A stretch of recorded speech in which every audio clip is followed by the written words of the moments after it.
In today's video, I'm going to teach you how to set up Google Analytics for Sellfy. This process will help you track your store's performance, understand your audience better, and ultimately enhance your business strategies. So, let's dive right in and get started. First, you'll want to head over to Google Analytics. You can do this by signing into your Google Analytics account at analytics.google.com. If you're not already logged in, you'll need to do so with your Google account credentials. Once you're in, take a look at the bottom left corner of your screen where you'll find a gear icon. That's the admin section. Click on it to proceed.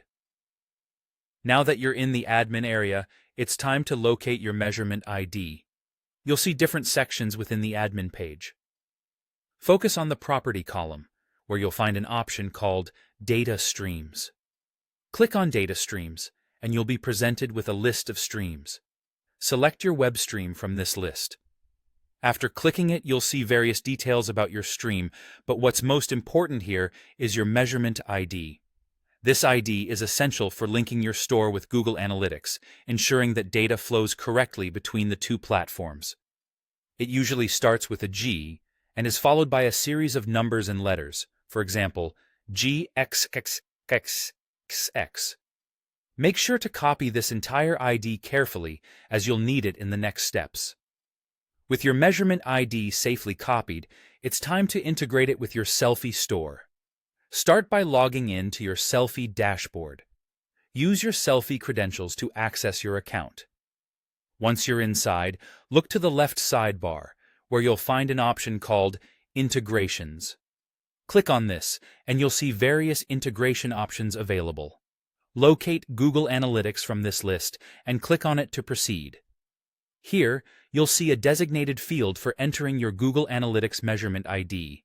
This is where you paste the GXXX ID that you copied a moment ago from your Google Analytics account. Be careful to paste it exactly as it is, as even a small mistake could prevent your data from tracking correctly. After pasting your ID, make sure everything looks right. Once you're confident everything is correct, look for the Save button.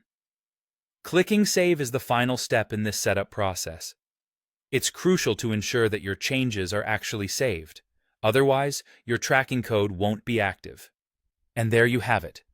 By following these steps, you've successfully set up Google Analytics for your Sellfy store, enabling you to track visitor data, product views, and more. This will provide valuable insights that can help you optimize your store's performance. Thank you for watching, and I hope this tutorial assists you in making the most out of your Sellfy